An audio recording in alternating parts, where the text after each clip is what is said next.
On a quiet spring morning in 1991, a small Oregon town was shaken by the sudden disappearance of 2-year-old Thomas Dean Gibson. The events that followed would unravel a complex web of conflicting accounts, shifting testimonies, and a community divided over the truth. On March 18, 1991, in Azalea, Oregon, Thomas "Tommy" Gibson was last seen playing in his family's front yard. His father, Larry Gibson, a deputy sheriff with the Douglas County Sheriff's Department, claimed he left Tommy under the supervision of his 4-year-old sister, Karen, while he went for a jog around 11:30 a.m. Larry carried his .45 caliber pistol, reportedly to deal with stray cats on the property. He stated that he shot at a cat but believed he missed before continuing his jog. Upon returning approximately 45 minutes later, Larry and his wife Judith realized Tommy was missing. Judith recalled hearing Tommy playing outside after the gunshot and also mentioned hearing a car nearby. Over 200 law enforcement officials and volunteers searched the area for 3 days, but no trace of Tommy was found. Initially, Karen told investigators she saw a man and woman in a truck abduct Tommy. Larry resigned from his deputy position and moved with his family to Montana in 1992. The case was featured on the television show Unsolved Mysteries, bringing national attention to the disappearance. In 1993, Judith separated from Larry and returned to Oregon with Karen and their newborn daughter, Lisa.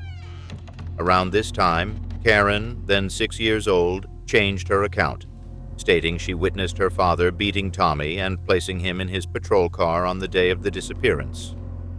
She described seeing her father bring back a large white garbage bag with something small and black inside, which he placed in the trunk of his patrol car before driving away.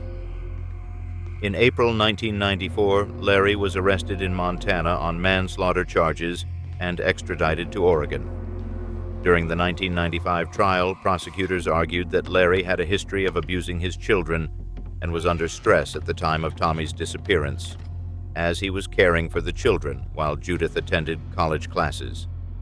They theorized that Larry either accidentally shot Tommy while aiming at a stray cat or lost his temper and beat the child to death.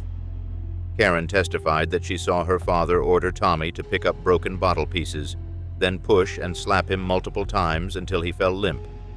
She claimed Larry threatened her to remain silent, warning that if she told the truth, she would be in trouble for the rest of her life. Larry's half-sister, Debbie Kellick, testified that Larry called her 2 months after Tommy's disappearance, confessing that he accidentally killed Tommy while shooting at a neighbor's cat.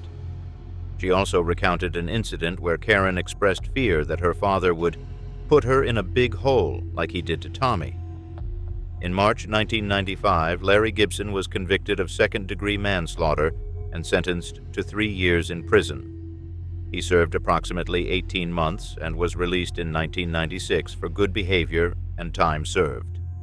Following his release, Oregon officials closed Tommy's case, considering him deceased.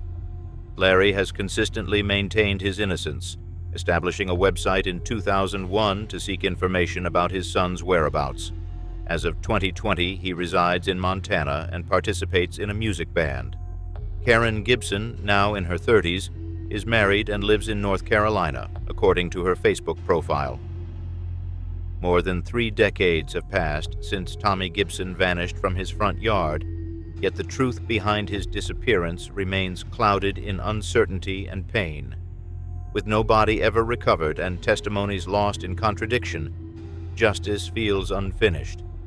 For those who still remember the bright-eyed boy with a quiet smile, the ache of not knowing lingers, a reminder that some answers never come and some wounds never close.